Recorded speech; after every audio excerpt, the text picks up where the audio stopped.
Three, two, one. আসসালামু আলাইকুম বন্ধুরা। আজকে আমাদের উদ্দেশ্য বাংলাদেশ সামরিক জাদুঘর পরিদর্শন করা। আমি আমার খালাতো ভাই নিয়াজ মুর্শিদকে নিয়ে সেই জাদুঘর দেখার উদ্দেশ্যে সকাল সকাল বের হয়ে গেলাম। আমার জার্নি শুরু হয় রংপুর থেকে কুড়িগ্রাম এক্সপ্রেসে ঢাকা যাওয়ার মাধ্যমে। ঢাকায় আমার খালাতো বোনের বাসা। নিয়াজ ভাই আগে থেকে সেখানে থাকাই আমার প্ল্যানিং করতে বেশি বেগ পেতে হয়নি। বোনের বাসা উত্তরা হয় আমাদের জার্নিটা খুব সোজা হয়ে গেল। আমরা উত্তরা সেন্টার মেট্রো স্টেশন থেকে বিজয় সরণির উদ্দেশ্যে টিকিট কেটে ফেললাম। এতে আমাদের জনপ্রতি খরচ পড়ল মাত্র ৬০ টাকা করে।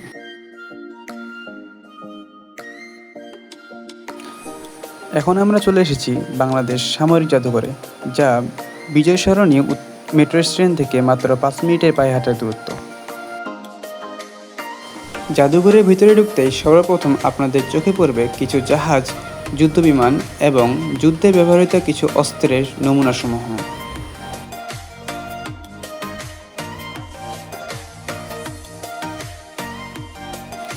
সমস্ত জাদুঘরটি আনুমানিক ৫ তলা বিশিষ্ট, যার ৩ তলা মাটির উপরে এবং ২ তলা মাটির নিচে অর্থাৎ আন্ডারগ্রাউন্ডে। আবার সমস্ত জাদুঘরের ৫ তলা ৩টি সেকশনে বিভক্ত, যার নিচে ২ তলা অর্থাৎ আন্ডারগ্রাউন্ডের ২ তলা হচ্ছে বাংলাদেশ নেভিদের জন্য, যেখানে বাংলাদেশ নৌবাহিনীর বিভিন্ন সরঞ্জাম এবং বিভিন্ন জিনিসপত্র সাজানো আছে। আর অবশিষ্ট ৩ তলা, যা মাটির উপরে অবস্থিত, সেখানে পর্যায়ক্রমে বাংলাদেশ সেনাবাহিনী এবং বাংলাদেশ বিমান বাহিনীর বিভিন্ন জিনিসপত্র সরঞ্জাম সুন্দর করে সাজানো রয়েছে। এখানে আসে আমার একটা মামার সাথে দেখা হলো। এর নাম হচ্ছে সবুজ মামা, আমাদের এলাকারই, যা হচ্ছে আমাদের মিথুন ভাইয়ের অর্থাৎ নিয়াজ ভাইয়ের ফ্রেন্ড। বলা যায় তার বংশের একজন মামা। না মামা, বংশের নাকি? সবাই আমরা ৩ জনে মিলে এখন এই জাদুঘর, সমস্ত জাদুঘরটা এক্সপ্লোর করার চেষ্টা করবো ইনশাআল্লাহ। তো আমাদের সাথে থাকুন। এখন আমরা যাচ্ছি আন্ডারগ্রাউন্ডের ২ তলা দেখার জন্য, যেখানে বাংলাদেশ নৌবাহিনীর বিভিন্ন জিনিসপত্র সাজানো আছে।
আমরা এখন গ্রাউন্ড ফ্লোর দেখা শেষ করে চলে এসেছি মাটির উপরে সেকেন্ড ফ্লোরে, অর্থাৎ বিল্ডিংয়ের সেকেন্ড ফ্লোরে, যেখানে বাংলাদেশ আর্মির বিভিন্ন জিনিসপত্র সুন্দর করে সাজানো আছে।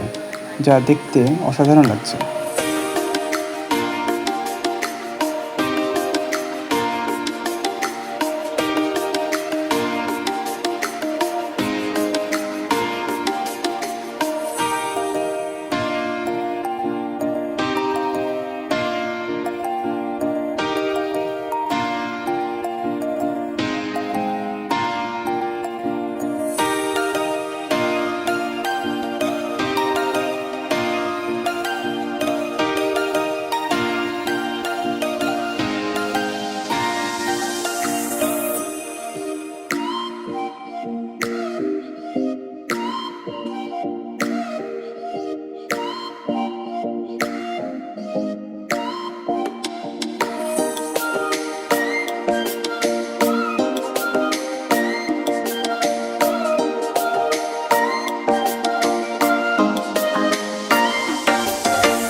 এটি হচ্ছে 1971 সালে 16 ডিসেম্বরে পাকিস্তানি হানাদার বাহিনীদের আত্মসমর্পণের লিখিতপত্র।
অবশেষে আমরা চলে এসেছি এই জাদুঘরের থার্ড সেকশনে, যেখানে বাংলাদেশ বিমান বাহিনীর বিভিন্ন জিনিসপত্র অনেক সুন্দর করে সাজানো আছে।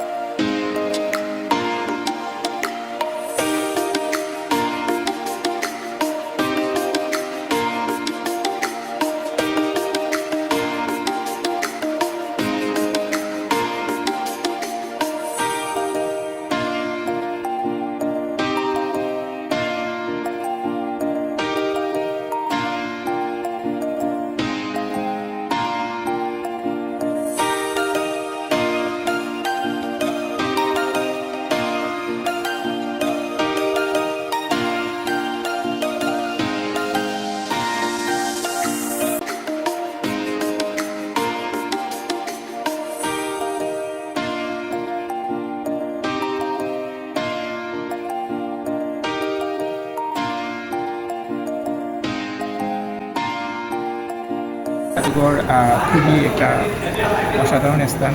এইখানে বাংলাদেশের বিভিন্ন জায়গা থেকে লোকজন এসে তারা বিভিন্ন কিছু দেখে খুবই তৃপ্ততা বোধ করে এবং বলে পোশাকখানা জাদুঘরটা কখন খুলবে, বারবার এই কথা বলে।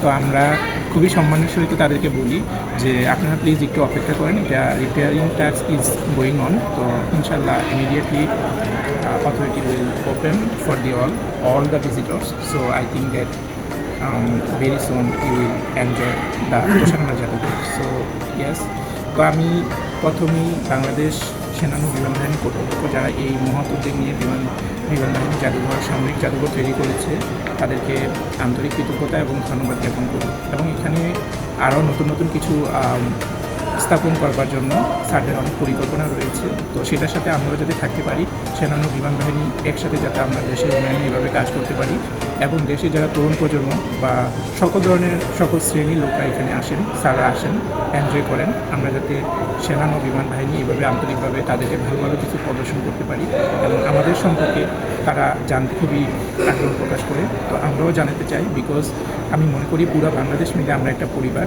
এই পরিবারে সেনান্য বিমান বাহিনী তাদেরই অংশীদার।